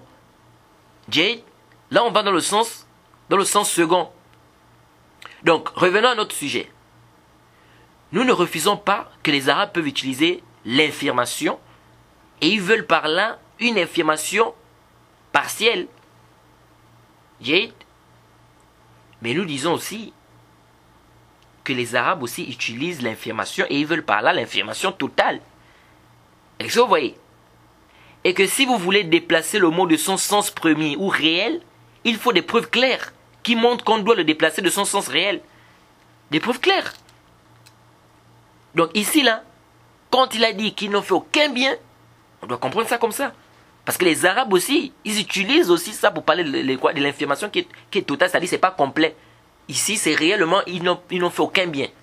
Ici, c'est pas un problème complet, non, ils n'ont fait aucun bien. Et parmi les preuves, le prophète a dit dans le Musnad de l'imam Ahmed, hadith d'Abu Huraira, Anna Nabiyya sallallahu alayhi wa sallam qala, concernant l'homme qui a demandé à ses enfants de le brûler après sa mort. Jade, le prophète a dit, Lam ya'mal khayran qat illa tawhid. T'as bien, hadith authentique. Il n'a fait aucun bien sauf le tawhid. Jade, ici pourquoi le prophète a-t-il accepté le tawhid? C'est tout simplement parce que le sens qui est voulu par il n'a fait aucun bien, c'est le sens réel. C'est le sens réel. Il n'a rien fait. Et ça prouve même que s'il y avait une exception, ce dalil-là prouve même que s'il y avait une exception dans notre hadith de l'intercession, concernant la prière, le prophète devait le dire. Le prophète devait dire dans le hadith de l'intercession qu'ils n'ont fait aucun bien sauf la prière. Et certains ont même pris ce texte-là du Musnad d'imam Ahmed et bien d'autres pour prouver que la législation a utilisé le terme Lam ya'malu khayran qat, c'est-à-dire ils n'ont fait aucun bien. La législation utilise ce terme-là, mais malgré ça, ça ajoute des œuvres. Comme ici, on a dit sauf le tawhid. Comme le hadith d'Abu Bakr, où Allah a dit Hala amilta khayran qat. Il a demandé à une personne, est-ce que tu as déjà fait un bien? Tu as fait un seul bien dans ta vie? Et il va dire non, sauf que j'étais indulgent envers les gens dans l'achat et la vente. Ils disent voilà, tous ces textes-là, ça nous montre quoi? Dans ce sens-là, ça nous montre clairement ici que on peut utiliser le terme ils n'ont fait aucun bien, mais malgré cela, ici on cite quand même des actions. On cite quand même des actions malgré qu'on a dit ils n'ont fait aucun bien. Alors, pourquoi le hadith du shafa' de l'intercession, c'est pas possible qu'il ait d'autres œuvres telles que la prière? Le mot il n'a fait aucun bien, ça a été utilisé dans la législation, et on a vu qu'il y a eu des ajouts. Alors pourquoi on ne peut pas aussi dire que le hadith de l'intercession aussi, même s'il a dit il n'a fait aucun bien, on peut aussi avoir des ajouts? Nous disons les frères, notre débat ici ne se trouve pas dans des textes où on a accepté quelque chose. Notre débat ici c'est sur le hadith qui dit Lam ya'malu khayran qat, c'est-à-dire ils n'ont fait aucun bien. Ici il n'y a rien qui est accepté en dehors, comme on a dit, du tawhid. Quand c'est venu dans le hadith, dans la même version, comme on a dit la même version d'Abu Huraira, où le prophète a dit que lorsque Allah subhanahu wa ta'ala va commencer le jugement et qu'il voudra faire sortir par sa miséricorde des gens de l'enfer qui n'ont pas fait de shirk. Et le prophète a dit dans la version que l'intercession, Allah subhanahu wa ta'ala plutôt a dit l'intercession est permise maintenant. Et l'intercession pour qui? Pour les croyants. Jade. Donc ça nous montre clairement ici que l'exception qui est faite dans le hadith, c'est le tawhid. Maintenant, vous apportez une autre exception. Ça nécessite un dalil, la prière. Jade. Mais vous, tous les textes que vous ramenez là, il y a des exceptions de certains actes. Mais ici, là, où est l'exception de la prière dans le texte? C'est-à-dire, tout ce que ça ne passe même pas. Parce que vous apportez des textes où on a dit ils n'ont fait aucun bien sauf. Ils n'ont fait aucun bien sauf. Mais c'est clair, on a accepté quelque chose. Mais le hadith ici, de notre hadith de l'intercession, où est l'exception de la prière ici? Hein? Et les hadiths que vous apportez même contre vous. Car cela prouve même que la prière n'est pas acceptée dans le hadith d'intercession. Car si c'était le cas, mais ça devait être cité. Le prophète devait dire ici, ils n'ont fait aucun bien. Allah a fait sortir une poignée de jeunes de l'enfer qui n'ont fait aucun bien sauf la prière. Qu'est-ce qui empêchait le prophète de dire ça? La mi'amalu khayran qat illa as-salat. Qu'est-ce qui empêchait le prophète de dire ça? Rien du tout. Donc cela prouve même, parce que vous apportez des hadiths où il y a des exceptions, cela prouve que comme ici il n'y a pas d'exception, ça montre ici qu'il n'y a pas d'exception en dehors de ce qui a été cité dans le hadith, dans le texte. Donc le fait que l'exception n'ait pas été citée, ou n'a pas été citée, comme dans les autres textes que vous apportez, ça prouve clairement qu'ici il n'y a pas d'exception à faire à part, par rapport à la prière, il n'y a pas d'exception à faire par rapport à la prière à part le tawhid. Et de surcroît, les textes que vous ramenez, c'est contre vous. Car ici, le fait qu'il ait fait l'exception, cela voudrait dire quoi? Cela voudrait dire que le sens qui est voulu par l'infirmation, c'est son sens réel. Pas l'infirmation partielle. Jade, car si c'était l'infirmation partielle, c'est-à-dire, ils n'ont fait aucun bien de manière complète, ils ne devaient pas faire l'exception. Le fait que le prophète dise, ils n'ont fait aucun bien, sauf le tawhid, ou bien il n'a fait aucun bien, sauf le tawhid, ça nous montre que le sens de ils n'ont fait aucun bien, c'est son sens réel. C'est-à-dire, ils n'ont fait vraiment aucun bien. Parce que si c'était le sens, si c'était, ils n'ont fait aucun bien de manière complète, le prophète ne devait pas faire l'exception, sauf le tawhid. Est-ce que vous voyez? C'est comme par exemple, lorsque le prophète a dit, sauf le tawhid là-bas. Car si on prend votre compréhension là, cela voudrait dire quoi? Si on prend votre compréhension que ils n'ont fait aucun bien, ça veut dire qu'ils n'ont fait aucun bien complet. Hein? Ça veut dire, quand on prend le hadith, si on prend votre compréhension, ça veut dire qu'ils n'ont fait aucun bien de manière complète sauf le tawhid. C'est ce que ça veut dire. Ils n'ont fait aucun bien de manière complète sauf le tawhid. Donc si on prend votre compréhension, ça veut dire qu'il avait le tawhid de manière complète. Il avait son tawhid complet. Et ça, vous voyez? On va dire qu'ils n'ont fait aucun bien de manière complète sauf le tawhid. Et là c'est grave. Car on va vous dire ici, quelqu'un qui a le tawhid de manière complète, hein? Il a le tawhid de manière complète. Il ne va pas faire la prière. Quelqu'un peut ne pas faire la prière et avoir le tawhid complet. Nous ici on est clair, quand on dit ici qu'il ne priait pas, on dit bien que sa foi a baissé, il a une faible foi, etc. Son tawhid n'est pas complet. Parce que celui qui a le tawhid complet, il ne va pas faire la prière. Il va prier. Et si vous dites oui, si vous dites que celui qui a le tawhid complet, il peut ne pas prier, ça c'est la parole de Murjia. Ça veut dire que quelqu'un peut ne pas prier et son tawhid est complet, ça reste toujours là. Non. Et puis parmi les conditions de l'interprétation d'un mot, dans un sens ou dans un autre sens que son sens apparent, parmi les conditions, il faut premièrement que cette interprétation converge avec le mot. C'est le mot que vous allez apporter là, que vous allez interpréter. C'est-à-dire, ce mot-là que vous voulez expliquer par un autre mot, il faut d'abord que le mot, parmi les conditions d'interprétation, il faut que le mot que vous apportez là converge avec le mot là. Si c'est un mot qui est HS, c'est pas la peine. Vous n'allez pas chercher un mot qui est hors sujet ou bien une interprétation qui est hors sujet. Là, c'est premièrement. Deuxièmement, il ne faut pas que dans le texte, il y a une chose qui infirme cette interprétation. Et c'est le cas de notre hadith ici. Il y a dans le texte ce qui infirme le fait de dire qu'ici, nous avons une infirmation partielle. C'est-à-dire qu'ils n'ont fait aucun bien, c'est-à-dire aucun bien de manière complète. C'est quoi? C'est que les anges ont fait sortir les gens par rapport au signe du sujoud. Donc cela prouve que ceux qu'ils ont laissés dans l'enfer, les anges, ceux que les anges ont laissés dans, les gens que les anges ont laissés dans l'enfer, ne priaient pas. Pourquoi? Parce que s'ils priaient, les anges devaient les faire sortir, puisque les anges ont reconnu les gens qui priaient à travers les signes du sujoud. Jade, donc venez dire ici qu'ils n'ont fait aucun bien, ça veut dire qu'ils n'ont fait aucun bien de manière complète. Et quant à la restriction du Cheikh Ibn Uthaymin, Et comme je vous ai dit, tout ce que je vous dis là, ça ne vient pas de ma propre tête. Que quelqu'un ne vienne pas dire non, mais comment il peut dire que le Cheikh Ibn Uthaymeen s'est trompé? Ou bien comment il peut dire que tel. Et puis il faut aussi rappeler une chose. Que un savant peut être. C'est pas parce que quelqu'un est savant que ça veut dire qu'il ne se trompe pas. Ça, c'est la crainte des gens de la sunna. Parce qu'on voit certains étudiants qui font le rouleau et qui ne comprennent pas ce principe-là. Ça rentre dans la croyance, ça doit rentrer dans la croyance de quelqu'un. Un savant, peu importe son niveau de science, ça ne veut pas dire qu'il est infaillible. C'est pourquoi l'imam Malik disait que toute personne on peut prendre de lui, on peut rejeter, sauf celui qui est dans cette tombe, donc le prophète Mohammed sallallahu alayhi wa sallam. Et le cheikh Mohammed ibn Hadi, al-Madkhali, il a fait un char, lorsqu'il a fait le char de al-Farq bayna al-Nasiha wa al-Ta'yir, là-bas il a rappelé aussi ce principe-là. Que toute personne peut tomber dans des erreurs. Jay. Alors, donc je disais que par rapport à la parole du cheikh Ibn Uthaymeen, et comme je vous ai dit, ce que je vous apporte là, c'est pas de ma propre tête. Il y a des savants qui n'ont pas été d'accord avec ce genre d'interprétation-là et qui ont également réfuté ça. Jade. Donc ici, la restriction du prieur ne peut se faire dans ce texte. Pourquoi? On ne peut pas faire la restriction ici de dire il n'en faut aucun bien sauf la prière. Pourquoi? À cause du ta'kid. Parce que le prophète a dit le mot qat, c'est une insistance dans le terme. Ça montre ici qu'ils n'ont réellement fait aucun bien. On ne peut pas faire l'exception en dehors de ce qui a été cité dans le texte. On ne peut pas. Jade, cela nous montre ici qu'on ne peut pas faire une restriction qui n'est pas dans le texte. Jade.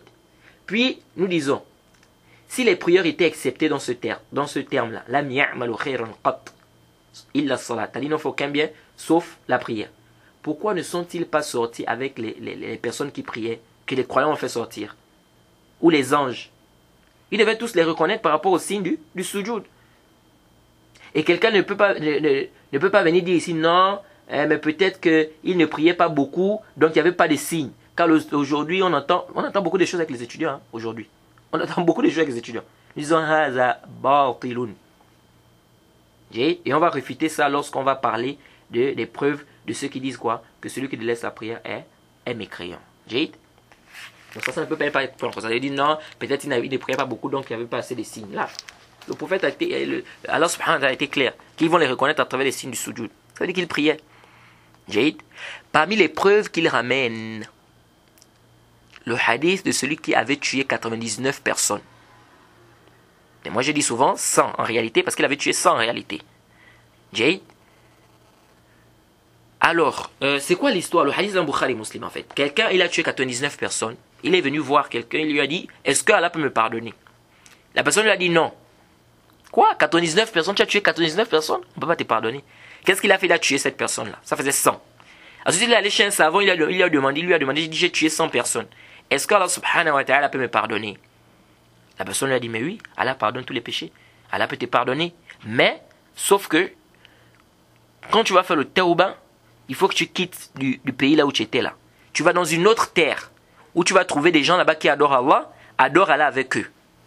Jade, il lui a dit oui, mais à condition que tu quittes là où tu as fait ce mal-là. Tu vas dans une autre terre, n'est-ce pas? Et là-bas, tu vas trouver des gens qui adorent Allah avec eux. Alors lorsque le monsieur, il est parti, en chemin, il a trouvé la mort. Il est mort. Il n'est pas arrivé dans la terre où il voulait aller, où il devait aller adorer Allah là-bas. Il est arrivé en chemin, il est mort. Et quand il est mort, les anges du châtiment sont arrivés. Les anges de la miséricorde sont arrivés. Jade. Alors les anges du châtiment ont dit Lam ya'mal khayran qat. Les anges du châtiment ont dit il n'a fait aucun bien. Jade. Et les anges de la miséricorde ont dit non. Il est venu repentant. Ça aussi c'est une bonne action. Il est venu repentant, c'est une bonne action. Jade. Et qu'est-ce qu'on a dit? On a dit ici, Allah subhanahu wa ta'ala a demandé de regarder la distance. Quelle est la distance? Il est plus proche d'où? Est-ce qu'il est plus proche de la terre où il allait adorer Allah, ou il est plus proche de la terre où il a fait le mal? Ils ont regardé, ils ont vu qu'il était plus proche de la terre où il devait aller adorer Allah subhanahu wa ta'ala. Et donc les anges de la miséricorde l'ont prié. Jade, le hadith dans le Bukhari est Muslim. Jade. Ils disent quoi? Donc le fait de dire qu'il n'a fait aucun bien ici, ou qu'il n'en faut bien aucun bien, ça ne veut pas dire, Jade, le sens ne veut pas dire qu'ils n'ont réellement rien fait. Pourquoi? Parce qu'ils disent ici, là, on a dit aussi pour celui-là qui n'a fait aucun bien. Et pourtant, les anges de la miséricorde ont reconnu qu'il avait quand même fait un bien. Qui était quoi? Qu'il s'est repenti et il a marché même pour aller dans la terre pour vouloir adorer Allah subhanahu wa ta'ala. Jade. Alors nous disons, tout ça, c'est des complications pour rien. Notre débat, c'est sur le hadith du shafa', de l'intercession. Vous faites une exception qui ne figure pas dans le texte. Par contre, les hadiths que vous nous ramenez, l'exception figure. L'exception figure. Puis ce que vous dites aussi, c'est batil. Même ce que vous dites là, c'est batil. Pourquoi?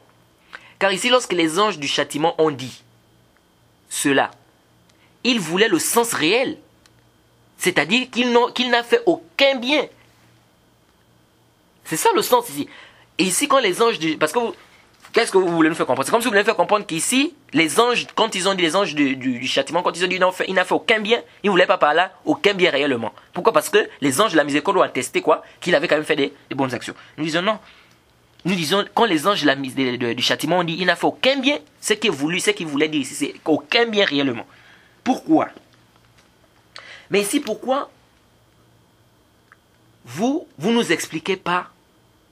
Pourquoi vous ne nous expliquez pas ici qu'est-ce que les anges du châtiment voulaient dire clairement par ils n'ont fait aucun bien? Parce qu'on sait très bien que les anges ne mentent pas. Donc ici, ils n'ont pas quand même menti. Et vous ne voyez pas qu'il y a un semblant de contradiction ici? Les anges du châtiment disent il n'a fait aucun bien. Les anges de la miséricorde disent si, il a fait le tauba. Vous voyez pas qu'il y a un semblant de contradiction? Nous disons ici, il n'y a pas de contradiction. Car les anges du châtiment, lorsqu'ils ont dit ça, ils ne voulaient par là que... Ils ne voulaient pas dire par là que l'œuvre n'est pas complète. Non. Que l'œuvre n'est pas complète plutôt. Non. Ils voulaient l'information réelle. Qu'ils n'avaient pas d'œuvre. Il n'a fait aucune œuvre de bien. Mais quelle œuvre? C'est ça le problème. Et pour comprendre ça, revenons au texte. Qu'est-ce que le alim, qu'est-ce que le savant a dit à cet homme-là? Il lui a dit, va dans cette terre, tu trouveras des gens qui adorent Allah avec eux. Intabi. Or, il n'est pas arrivé dans cette terre-là. Il est mort en chemin. Donc les anges du châtiment, lorsqu'ils ont dit, il n'a fait aucun bien, c'est-à-dire il n'a fait aucun bien dans ce qu'on lui a ordonné de faire. C'est-à-dire l'adoration qu'on lui a demandé d'aller faire dans la terre où les gens adoraient Allah. Jade, puisqu'il est mort en chemin. Donc ici, il n'y a pas de contradiction dans ce que les deux groupes des anges ont eu à dire.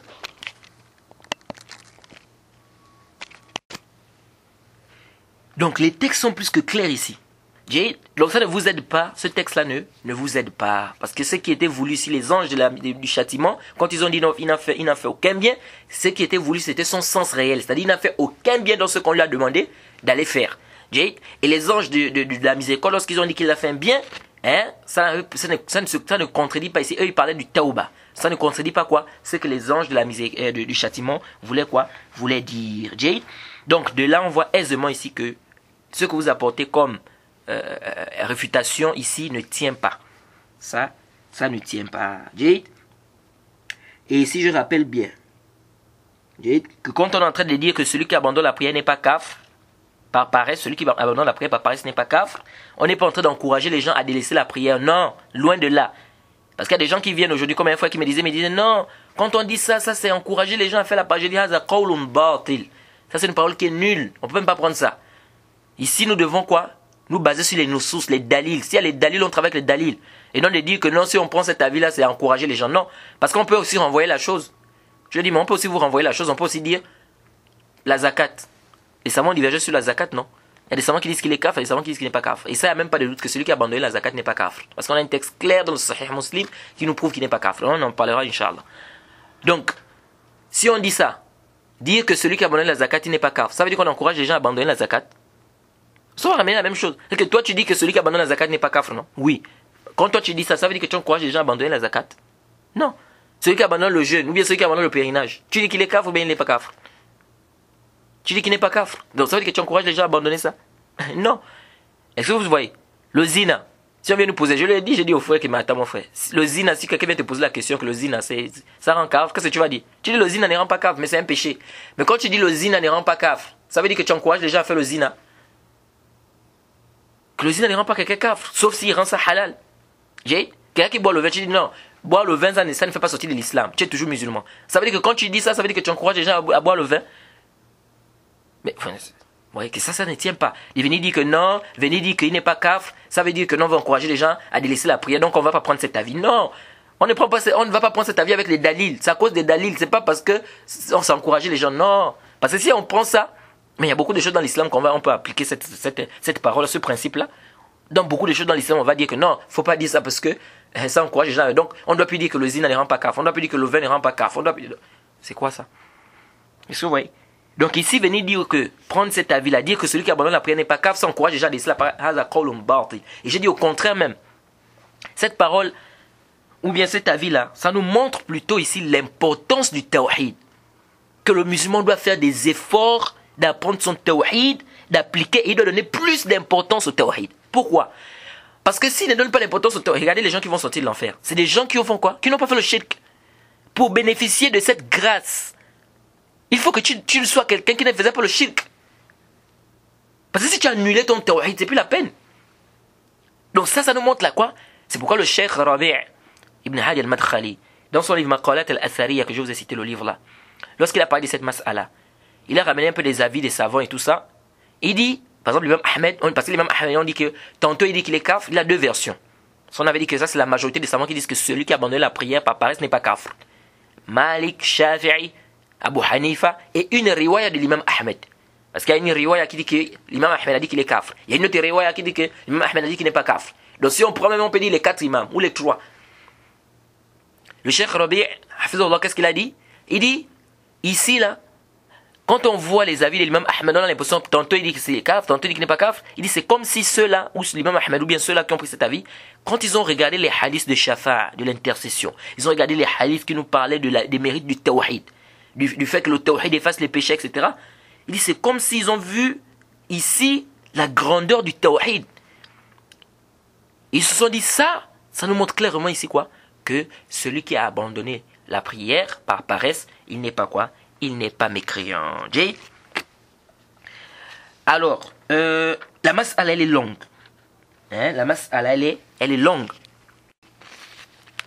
Alors, avant de clôturer ce dars, ce cours-là, parce que le cours prochain, Inch'Allah, on va revenir maintenant sur les arguments de ceux qui ont dit que celui qui abandonne la prière par paresse, il est kafr.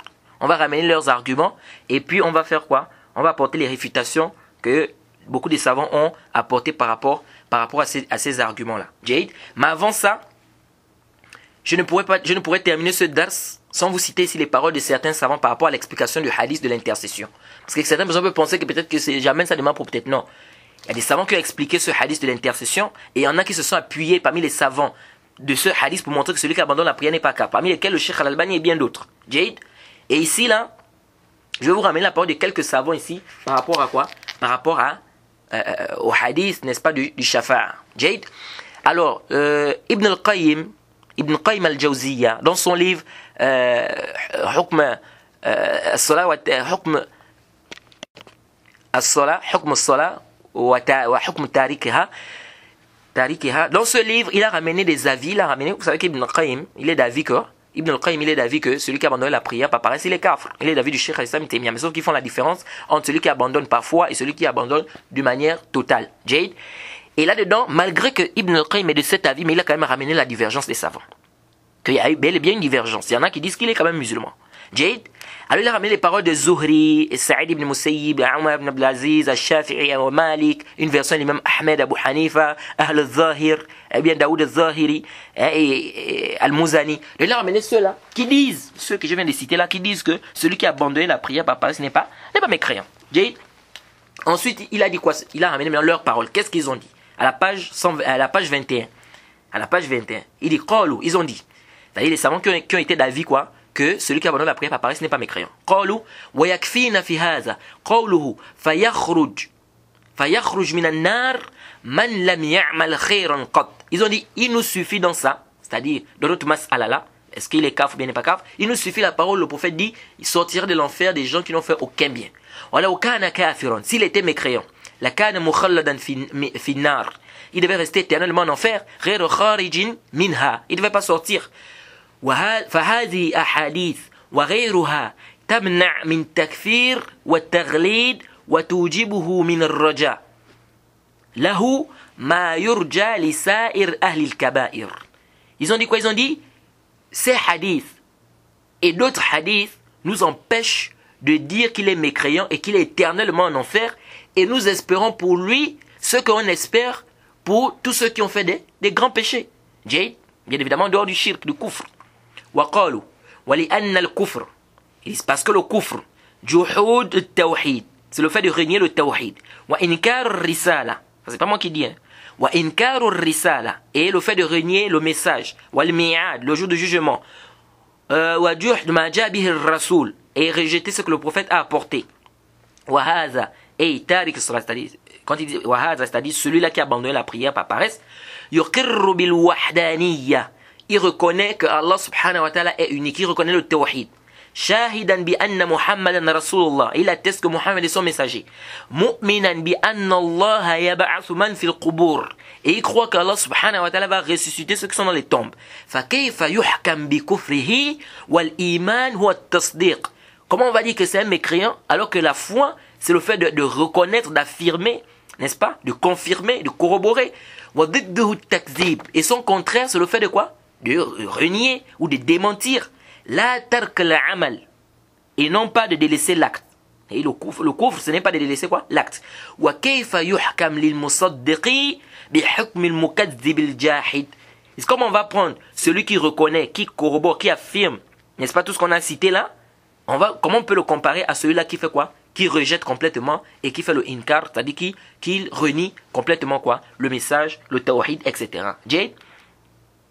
Et ça, c'est Ibn al-Qayyim qui ramène ça dans son livre, hein, la page 21. Et pourtant, Ibn al-Qayyim est d'avis des savants qui disent quoi? Que celui qui a abandonné la prière par paresse, il est mécréant.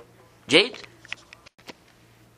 Et ça, c'est... Il y a plusieurs savants, même Cheikh Islam Taymiyyah a des paroles, il a des paroles claires par rapport à ce hadith-là, ils n'ont fait aucun bien. Et pourtant, ils sont d'avis quoi? Qu'il est mécréant. Jade.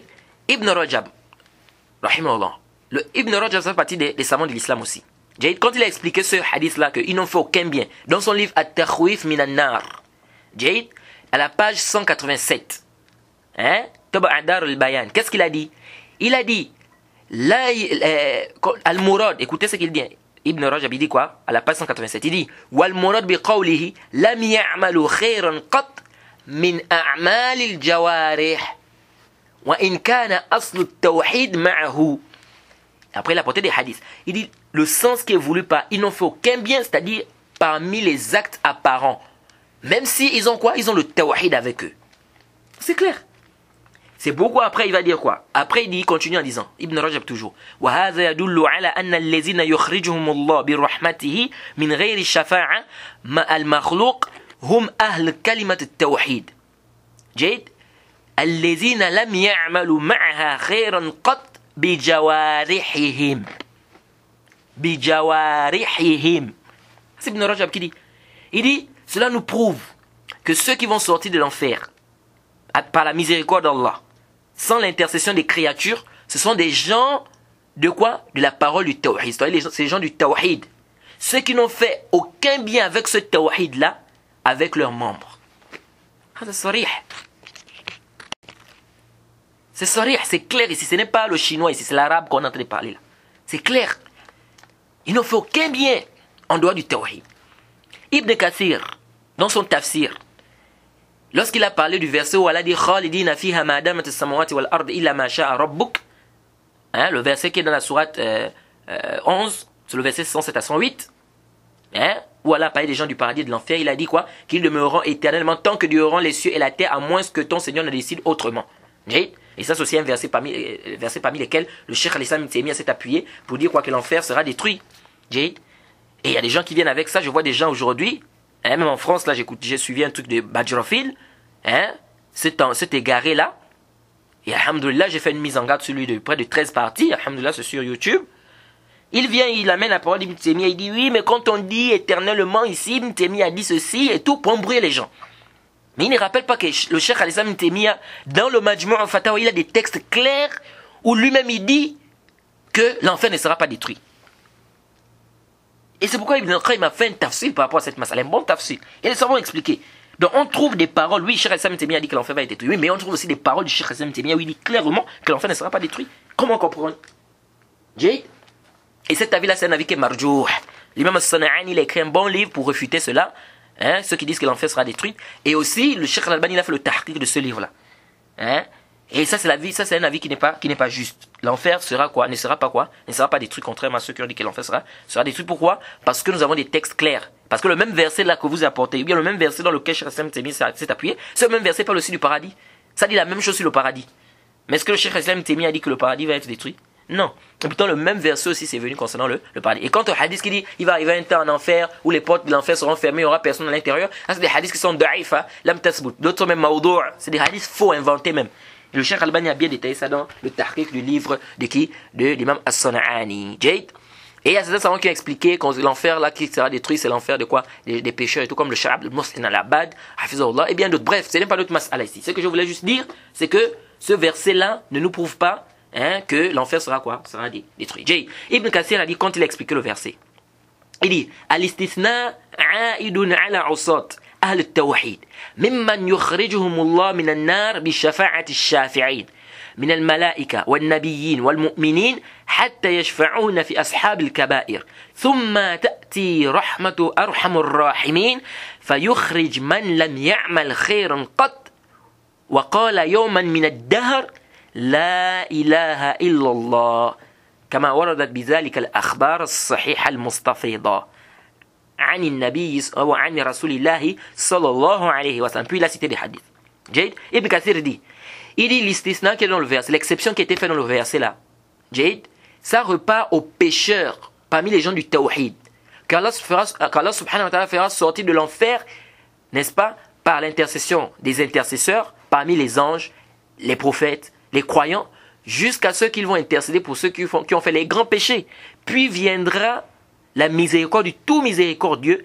Il fera sortir dans l'enfer ceux qui n'ont fait aucun bien et qui ont dit un jour dans leur vie La ilaha illallah. Comme c'est venu dans des hadiths authentiques, Mustafa, c'est-à-dire répandus. Donc ça c'est des paroles de qui? De Ibn Kathir concernant le hadith. Et il y a d'autres paroles de l'imam Nawawi qui a rapporté des paroles de Qadi Iyad et tout. Même Ibn Hazm. Ibn Hazm, vous savez que au niveau des Asma Sifat, Ibn Hazm avait des problèmes. Cheikh Al-Islam Ibn Taymiyyah a dit au niveau des Asma Sifat, Ibn Hazm avait des problèmes graves. Par contre, dans le bab de Iman, le Cheikh Al-Islam Ibn Taymiyyah, c'est lui-même qui dit, dans le bab de Iman, Cheikh Al-Islam Ibn Taymiyyah dit que Ibn Hazm a suivi quoi, le manhaj des gens de la Sunna concernant quoi, le chapitre de la foi. Concernant le bab de la foi. Il dit dans son livre Al-Fisal, au tome 4, Ibn Hazm, il dit dans son livre Al-Fisal, au tome 4, à la page 90, il dit, lorsqu'il a parlé de ceux que Allah fera sortir de l'enfer, qui n'ont fait aucun bien, etc., il a dit ce sont ceux que Allah fera, ce sont des gens qui n'ont fait, ou qui n'ont qu'un brin, n'est-ce pas, de sha'ir, d'orge, de bien dans leur cœur, etc. Puis, il dit un point qui est important. Il dit, ثُمَّ لَمْ يَعْمَلْ خَيْرًا قَطْ إِلَّا شَهَادَةِ الْإِسْلَامِ. Tome 4 à la page 90, il dit, ce sont des gens qui n'ont fait aucun bien sauf l'attestation de l'islam. Et dans son autre livre, Durra, Fima yajibu i'tiqaduhu, à la page 337, il dit quoi? Il dit, wa innama lam yakfur man taraka al-amal. Il dit, le prophète, plutôt, celui qui laisse l'acte, il n'est pas mécréant. Wa kafara man taraka al-qawl. Il dit, mais celui qui laisse la parole, c'est un mécréant. Li'anna Rasulullah sallallahu alayhi wa sallam hakama bil kufr ala man abal qawl. Le prophète a quoi? A jugé que celui qui laisse la parole, il est kafr. C'est-à-dire quelqu'un qui reconnaît que l'islam est vrai, mais il refuse d'attester. Ça, c'est un kafr. Wa in kana aliman bi sihhati al-iman bi qalbihi. Il dit, même s'il reconnaît que l'islam est vrai dans son cœur, c'est-à-dire il reconnaît que la foi là, c'est ça, c'est la vérité, mais il refuse d'attester, ça c'est un kafr. Wa hakama bi khuruj min an-nar. Le prophète a dit que va sortir de l'enfer. Liman alima bi qalbihi, celui qui a su par son cœur, wa qala bi lisanihi, et il a dit par sa parole, wa innama lam ya'mal khayran qat, mais il n'a fait aucun bien. Donc ça c'est les paroles des savants sur le sujet de lam ya'mal khayran qat. Et j'insiste, Ça, c'est pas moi qui dis, hein, c'est des paroles des savants qui ont apporté. Et je vous dis bien, vous pouvez bien profiter sur cette mas'ala si vous lisez le livre du Cheikh Rabi' al-Maqalat al-Asariya. Vous allez bien profiter de cette mas'ala, le fait de délaisser les actes apparents là. Le Cheikh Rabi' il a bien détaillé cela. Jade. Et aussi le Cheikh Khalid aussi qui a un livre aussi, Zam al-Irja, où il a aussi détaillé cette question-là. Jade. Donc, et d'ailleurs, j'ai beaucoup profité de ce livre-là. J'ai beaucoup de choses que je vous apporte ici, là. J'ai beaucoup profité de ça dans ce livre-là. Alors ici, là, il ne convient pas de dire non, celui-là Mourji. Oh non, comme ça Mourji. Il ne convient pas de le dire. Parce que la masse, elle est connue chez les savants et les savants ont détaillé cela clairement. Et comme j'insiste, j'ai dit, celui qui ne va pas rendre kafr, celui qui abandonne la prière par paresse, mais il ne va pas rendre kafr, celui qui va délaisser des œuvres qui sont moindres que ça, puisqu'il ne voit pas que celui qui laisse le hajj est kafr, il ne voit pas que celui qui laisse la zakat est kafr, il ne voit pas que celui qui laisse le siyam est kafr. On parle bien de celui-là qui reconnaît le caractère obligatoire. Quant à celui qui refuse le caractère obligatoire, ça, on a fini avec lui, c'est un kafr. Jade. Alors s'il ne fait pas le takfir de ceux-là, et il ne dit pas que celui qui abandonne la prière, il est kafir, mais c'est clair. Donc ça veut dire que pour lui, s'il a le tawhid, même s'il ne fait pas les autres piliers, il est musulman. Donc la masse, elle ici, elle est plus que claire, les frères. C'est pourquoi l'imam Barbahari, qu'est-ce qu'il dit dans son Sharh Sunnah? Il dit, Man qala al-iman qawlun wa amalun yazid wa yanqus faqad kharaja min al-irja awwalihi wa akhirihi. Allahu Akbar. L'imam Barbahari, rahimahullah, il dit dans son livre Sharh Sunnah, il dit celui qui va dire que la foi, c'est la parole, c'est l'acte, ça augmente et ça baisse, il est sorti du irja du début à la fin.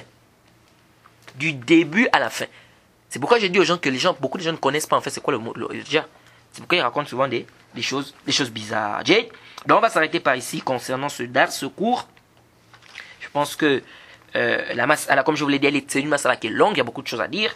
Le cours prochain, Inch'Allah, on va revenir sur les arguments de ceux qui ont dit que celui qui abandonne la prière, il est mécréant. Celui qui abandonne la prière par paresse, il est mécréant. Nous allons revenir sur leurs arguments. Et puis, Inch'Allah, on va essayer de voir un peu, est-ce que ces arguments-là se tiennent, oui ou non. Donc, ça va être par ici, on demande qu'Allah nous aide, qu'Allah nous facilite. Et comme on a dit ici, que les savants ont divergé sur la question. Il y a des savants qui disent qu'il est, d'abord la majorité des savants, parmi les, si on prend les 4 imams, ils disent que celui qui abandonne la prière par paresse n'est pas mécréant. Et il y a d'autres savants qui disent que il est quoi? Il est mécréant. On va s'arrêter par là, on demande qu'Allah nous facilite, qu'Allah nous guide. Wa subhanaka Allahumma bihamdika ashhadu an la ilaha illa anta astaghfiruka wa atubu ilayk. Assalamu alaikum wa rahmatullahi wa barakatuh.